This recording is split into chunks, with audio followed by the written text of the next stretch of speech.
반갑습니다. 한 주간 평안하셨습니까? 네. 오늘은 어린이 주일이자 또 부활절 5번째 주일입니다. 어린이 주일은 어린이를 축복하는 아주 뜻깊은 날입니다. 그런데 아까 우리 기도하셨듯이 한편으로는 우리 모두 하나님 자녀이기에 오늘 예배에 참석하신 모든 분들 또한 어린이 주일의 주인공이 될 수 있습니다. 기쁘시죠? 네, 감사합니다. 오늘 어린이 주일에 하나님의 자녀로 우리가 함께 말씀을 나누고자 합니다. 더구나 사실 신학적 인간론과 심리학의 관점에서 보면 우리 내면에는 어린아이가 살고 있다고 합니다. 얼마 전부터 심리학계에서 아주 주목받는 이론 중 하나는 내면 가족 체계 이론이라는 것입니다. IFS라고 불리는 이 이론은 Inner Family System이라는 뜻인데요. 한 사람의 내면이 여러 부분의 소인격체로 그렇게 구성되어 있다는 겁니다. 그러니까 우리 안에 다중이가 있다는 거죠. 여러 사람이 사는 거예요. 최소한 4가지 부분의 그 소인격체가 존재하는데요. 참 자아가 있고, 그러니까 참 자기라는 셀프가 있고, 추방자가 있고, 관리자가 있고, 소방관이 있다고 합니다. 좀 낯설죠? 간단하게 설명하면 참 자아는 내면의 중심 리더이고 평온하고 호기심도 많고 연민이 있고 자신감도 있고 용기가 있고 연결성도 있고 창의성이 있는 하나님이 원래 창조하신 우리의 본 모습과도 같은 그런 모습입니다. 그런데 우리 내면 안에는 또 방치된 우리 자아가 하나 있는데 추방자라고 부릅니다. 깊이 슬퍼하면서 수치감에 웅크리고 있고 두려워하고 억압된 감정으로 표현되는 상처받은 경험의 트라우마를 보관하는 인격체인데 이것이 보통 아이로 표현됩니다. 왜 아이냐면 어린 시절에는 자기 스스로를 방어할 수 없기 때문에 이 시기에 상처받은 내면의 상처가 그렇게 아이의 모습으로 있다는 것이죠.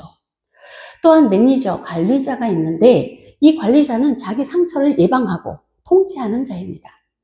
완벽주의적이고 비판하고 또 회피하고 어찌됐든 자신이 안전하게 평안하게 살기를 추구합니다. 남은 한 사람은 소방관인데요. 소방관의 그 임무처럼 위기가 닥치면 즉시 즉각 출동하는 자입니다. 이 소방관의 목적은 일단 고통을 차단하는 것에 목표를 둡니다.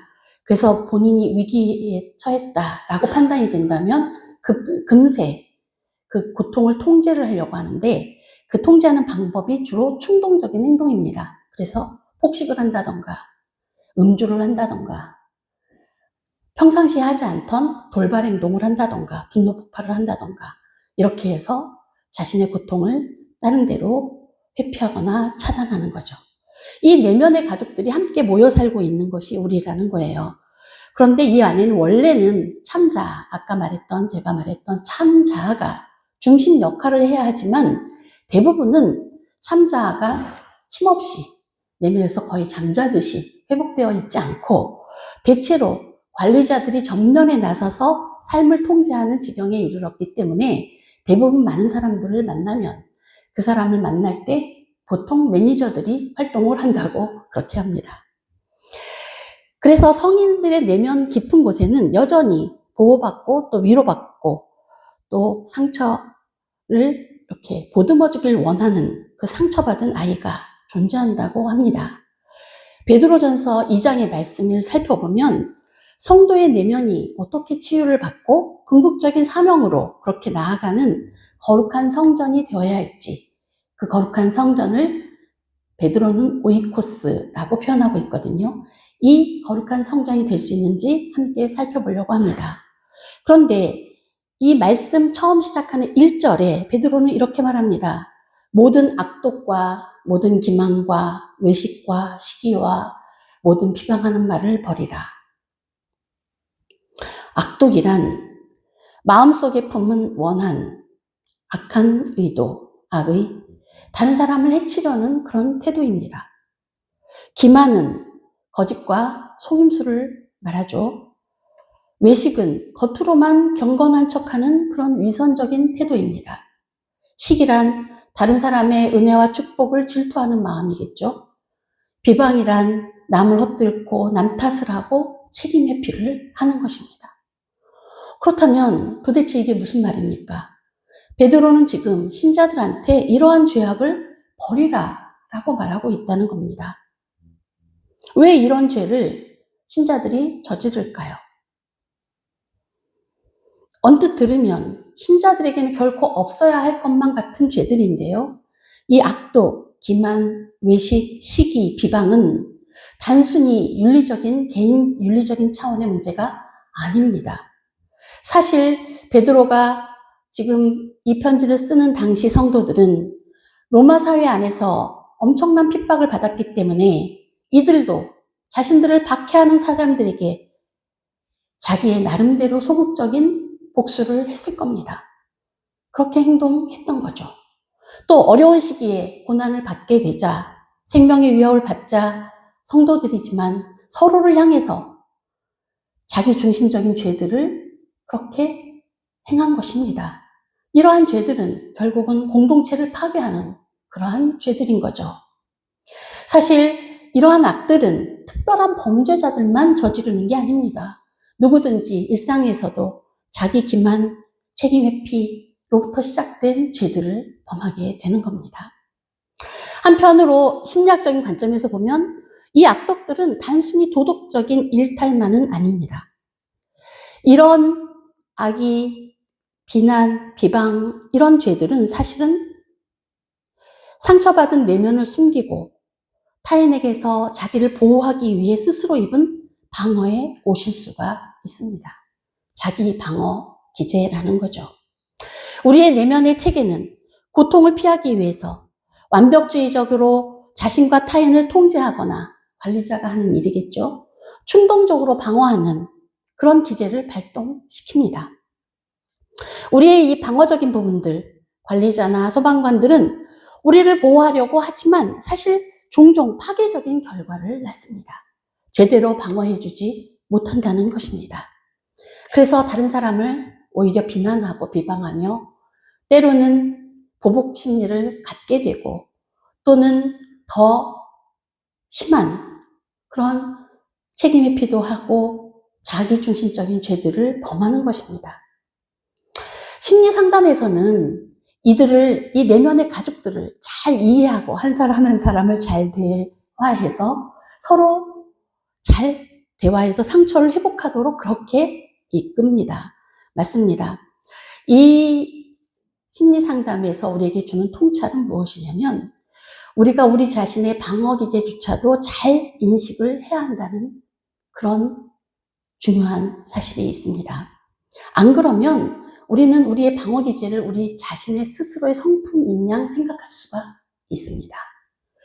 실제로 상처받은 그런 아이, 추방자로 불리는 아이는 안전한 곳에서 완전히 수용받을 때, 자신이 온전히 수용받고 또 위로받았다고 느낄 때 비로소 우리의 방어 기제들이 해제되고 우리의 내면이 잘 통합된다고 합니다. 내면의 기능이 회복이 되는 거죠. 그래서 교회, 즉 하나님의 교회 오이코스는 이 무거운 가면과 방어 기제를 벗어놓는 거룩한 안전지대가 되어야 합니다. 방어 기제는 자기 스스로 자기를 구원하려는 그런 우상숭배적인 통제입니다. 통제 욕구입니다. 나를 다른 사람들이 보는 방식으로 나를 통제해야지 하면서 스스로의 통제자가 되는 것이죠. 그렇지만 거룩한 성전인 오이코스는 완벽한 척해야 살아남는 그런 세상과는 전혀 다릅니다. 죄는 십자가의 보혈로 철저히 다루어지지만 상처 입은 우리나 우리의 존재는 온전히 용납되는 역설적인 공간입니다. 우리는 자기를 지키려고 공격적이고 회피적인 방어 무기들을 사용할 필요가 없습니다. 그래서 우리는 이제 먼저 우리의 방어 무기들을 거룩한 안전지대 앞에 벗어 두어야 합니다. 그래서 파괴적인 자기 기만과 책임 회피에서 벗어나야 합니다. 모든 악독, 모든 기만과 외식과 시기, 비방하는 말을 버립시다. 하나님의 거룩한 집 오이코스에서는 가면을 벗어도 안전합니다. 자기 방어를 하지 않아도 안전합니다. 믿으십니까? 네, 믿어주시기 바랍니다. 하나님의 신령한 집에서는 존재 자체로 사랑받는 곳입니다. 가면을 벗었을 때 우리는 비로소 우리 내면의 깊은 곳에 자리 잡고 있는 웅크려 있던 연약한 아이의 모습을 마주하게 될 수 있습니다. 2절에서 베드로는 갓난아이들 같이 순전하고 신령한 젖을 사모하라고 권면합니다. 이는 베드로가 우리의 미성숙함을 책망하고자 한 말은 아닙니다. 오히려 아이가 젖을 갈망하듯 우리가 전적으로 하나님의 은혜에 의존해야만 생존할 수 있음을 일깨워 주시는 말씀입니다. 세상에서는 나의 가치를 증명해야만 보상을 받습니다. 정말 세상에서는 필요한 사람에게 필요한 것을 제공하지 않습니다. 그러니까 이런 거죠. 사실 여러분 신용도라는 것 아시죠? 은행에서 평가하는 신용도라는 것이 있습니다. 여러분은 신용 점수가 얼마이십니까? 아시나요? 신용이 사실 이 신용 점수는요. 대출을 받을 때 주로 사용을 하더라고요. 신용이 높아야 돈을 빌릴 수가 있습니다. 그런데요, 여러분 사실 돈이 필요한 사람은 신용도가 낮은 사람입니다. 이들이 그렇지만 돈을 빌리려고 하면 오히려 높은 이자를 내어야만 합니다. 이것이 당연하게 여겨지는 게 세상의 논리입니다. 가난한 사람에게 재산이 있어야 신용도가 높아야 돈을 빌려준다니 참 어이없는 세상입니다. 그렇지만 거룩한 안전지대인 오이코스에서는 거기서 공급되는 신령한 젖은 전혀 다릅니다. 아기가 젖을 먹기 위해 자기의 자격을 증명할 필요가 없습니다. 복음은 우리가 하나님께 얼마나 전적으로 무조건적으로 용납되고 사랑받는 존재인지를 알려줍니다. 그래서 기쁜 소식인 것입니다. 하나님의 자녀인 여러분은 무조건 사랑받는 존재들입니다. 믿으십니까? 네, 그렇습니다. 여러분은 사랑받기 위해 태어난 존재입니다. 여러분들은 하나님의 눈에 무조건적인 사랑의 존재들입니다. 나는 정말 존재 자체로 사랑받는다 라고 그렇게 매일 되뇌이시기 바랍니다. 믿으시기 바랍니다. 여러분들이 여러분의 손녀나 아이들을 정말 그 존재 자체로 사랑하듯 하나님은 여러분들을 그보다 더한 용납하심으로 그 자체로 사랑하시고 기뻐하신다는 사실입니다. 예수님께서는 십자가에서 우리의 죄를 다 씻어서 없애주셨습니다. 또한 우리가 겪는 죄만 없어주신 게 아니라 모든 수치와 고통의 트라우마도 주님의 몸으로 직접 경험하셨습니다. 그것을 성경은 체휼했다라고 표현합니다. 몸으로 겪어서 긍휼하게 여겨주신다라는 뜻입니다. 3절은 이렇게 말씀합니다. 주의 인자하심을 맛보았으면 이제 세상의 인정이나 성공이라는 그런 대체물이 아니라 정말 하나님께서 주신 영혼의 산소이자 영양분인 하나님의 말씀을 맛보아야 합니다. 먹어야 합니다. 하나님의 은혜와 무조건적으로 용납하시는 사랑을 맛보십시오. 하나님의 인자하심을 맛보십시오. 하나님의 집 오이코스는 존재 자체로 사랑받는 곳입니다. 그리고 신령한 젖을 공급받는 곳입니다. 누구나 와서 생명의 양식을 풍성히 얻고 누릴 수 있습니다. 이처럼 존재 자체로 사랑받는 그 경험만이 파편화된 우리의 자아를 회복시키고 우리 내면을 통합시킵니다. 그러면 우리도 주의 인자하심 같이 하나님이 나를 그렇게 그토록 인자하게 긍휼하게 사랑으로 무조건적으로 용납하셨던 것처럼 우리도 다른 사람에게 인자하게 대할 수 있습니다. 다른 사람을 용납할 수 있습니다. 다른 사람이 문제가 되는 경우, 많은 경우 자기 자신이 더 문제가 되는 경우가 많다는 사실입니다. 그래서요, 내면의 치유는 우리 마음이 그저 편안해지려는 그런 위안, 심리학적인 위안과는 다릅니다. 본문 4절과 5절에 이렇게 말씀하시죠. 사람에게 버림받았으나 하나님께는 보배로운 산돌이신 예수님께 나아가서 우리 자신도 산돌같이 신령한 집으로 세워져야 한다고 선언하고 있습니다. 자, 베드로는 돌로 지은 집을 설명하고 있어요. 여러분, 돌로 지은 집, 대표적으로 뭐가 돌로 지어졌을까요? 당시에 예루살렘 성전이 돌로 지어진 집이었습니다. 솔로몬 성전을 지을 때 어떻게 지었죠? 반듯한 돌을, 대리석을 완전히 밖에서 제대로 수치를 정확히 재서 밖에서 돌을 다 다듬어서 깎아서 완벽하게, 명확하게 자른 돌을 딱딱 맞추어서 성전을 올렸습니다.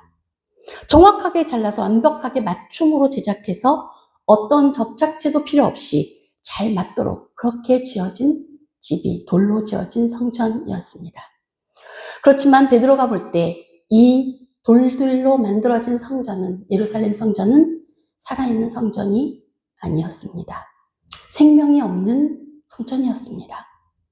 그런데 베드로는 살아있는 돌, 모퉁이 돌이신 반석이신 예수 그리스도를 말씀합니다. 그 반석에 돌들이 함께 붙어져서 하나님의 거룩한 성전으로 우리가 함께 지어져서 하나님의 거룩한 집을 만든다는 것입니다. 이처럼 베드로는 돌들이 살아있다는 거예요. 리빙스톤이죠. 살아있는 돌들로 지어진 집이라는 표현은 딱 베드로만이 사용했습니다. 왜 베드로 사도는 성전을 이렇게 산돌로 지어진 집, 산돌로 이루어진 집이라고 표현했을까요? 여기에는 베드로의 경험이 담겨 있는 것 같습니다. 베드로가 가이사랴 빌립보에서 너희는 나를 누구라고 하느냐라는 주님의 말씀에 뭐라고 대답했죠? 주는 그리스도시요 살아계신 하나님의 아들입니다 라는 엄청난 신앙 고백을 했습니다. 그럴 때 예수님이 뭐라고 말씀하셨습니까? 내가 이 반석 위에 교회를 세우리라 라고 했습니다. 그리고 베드로의 이름을 바꿔주셨죠. 뭐라고 바꾸셨습니까? 원래 개반대 시몬, 즉 헬라어로는 페트로스, 지금 우리가 베드로라고 말하는 페트로스라고 불렀습니다. 그런데요, 페트로스는 무슨 뜻입니까? 돌덩이란 뜻이에요. 돌덩이, 페트로스. 그런데 이 반석 위에 교회를 세우리라 라고 할 때 반석은 페트라입니다. 페트라. 그러니까 베드로는 생각한 거죠. 페트라, 반석은 주님이시고 살아있는 돌이고 거기에 자기는 돌덩이로, 페트로스로, 베드로로 나는 주님과 함께 연합돼서 하나님의 거룩한 전을 지어가는 자구나 라고 이해했던 것입니다. 그러니까 성도들 모두가 다 살아있는 돌들로 주님의 반석, 살아있는 리빙스톤의 반석에 잇대어서 하나님의 거룩한, 살아있는 거룩한 성전이 되겠구나라고 이해했던 것 같습니다. 그러니까 베드로의 이름은 한글로 얘기하면 뭐가 될까요? 돌덩이라고 하기에는 좀 그러니까 돌석이 정도 되겠나요? 옛날에 돌석이라는 이름이 있었던 것 같습니다. 아무튼 베드로는 우리 한국말로 하면 돌석이 정도 되는 것 같습니다. 그런데 이 베드로가 반석이신 주님 앞에 너희도 살아있는 돌들로 살아있는 거룩한 성전이 지어져 가는 거야 라고 우리를 그렇게 불러준 것입니다.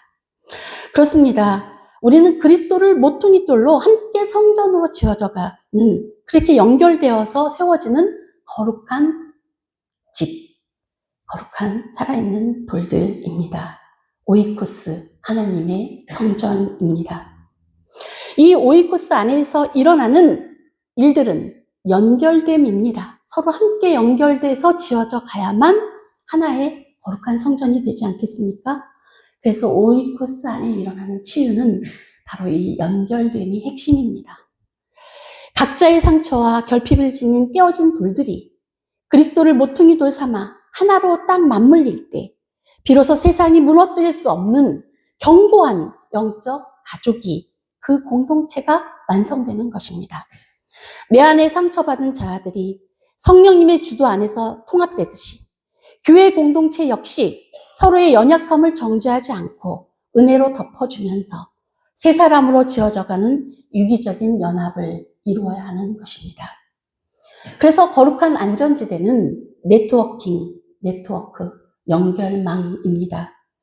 홀로 숨어있는 그런 개인들이 아니라 서로 약한 틈새로 그리스도의 은혜가 흘러가게 해서 서로를 묶어주는 연결망입니다.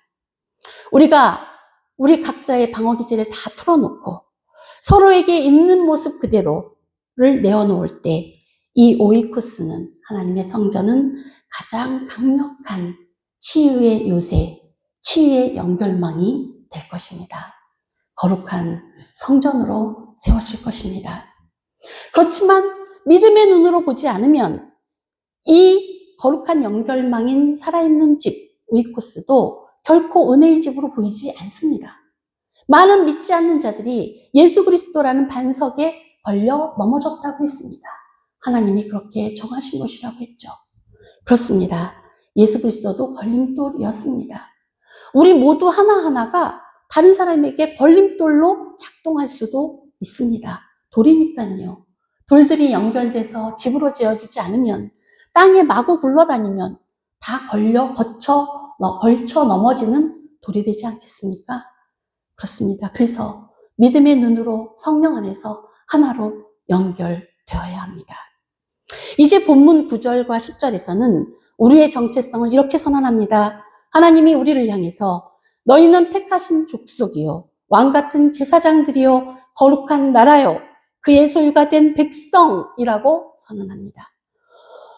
너무너무 놀라운 선언 아닙니까?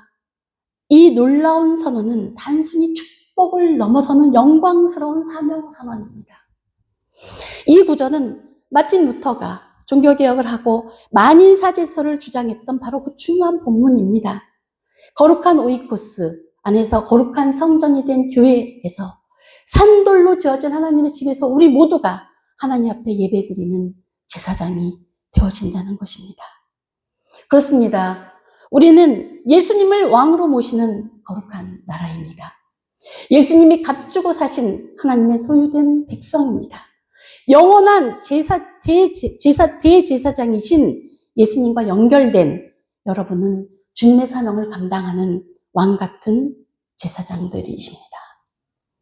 그래서 오이코스, 하나님의 집으로 여러분은 살아있는 돌, 예수님 때문에 하나님이 택하신 거룩한 백성들이요, 모두가 제사장들입니다. 이 제사장들은 뭐 하는 사람들입니까? 제사장적으로 우리가 성장해 간다, 제사장으로의 사명을 갖는다는 건 뭘 의미할까요? 왕같은 제사장이라는 칭호는 하나님 앞에 직접 나간다는 특권인 동시에 세상 한가운데서 하나님의 덕을 선포하고 이웃을 하나님께 인도하는 그런 사명을 말하고 있습니다. 이것은 이타적이고 중보적인 사명을 말합니다.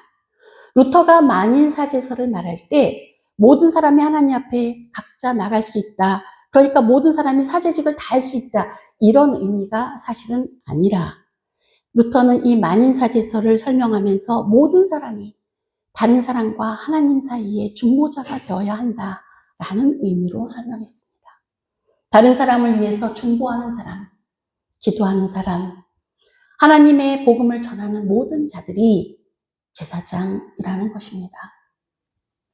제사장은 그래서 자기를 위해 존재하는 자가 아니라 하나님과 사람 사이에 존재하는 중보자, 중재자입니다. 사람들을 대신해서 하나님 앞에 나가는 사람입니다. 하나님과 고통받는 세상 사이를 이어주는 중보자입니다. 거룩한 안전지대에서 완전히 용납받아서 우리가 회복돼서 참 자아로 살아간다면 이제 거룩한 제사장의 사명을 감당하는 자가 될 것입니다. 우리는 세상의 고난을 회피하지 않습니다. 이전에는 우리 자신의 상처 때문에 고통스러워했다면 이제는 오히려 우리의 상처가 우리를 더욱 강력한 치유자로 세워주기 때문입니다.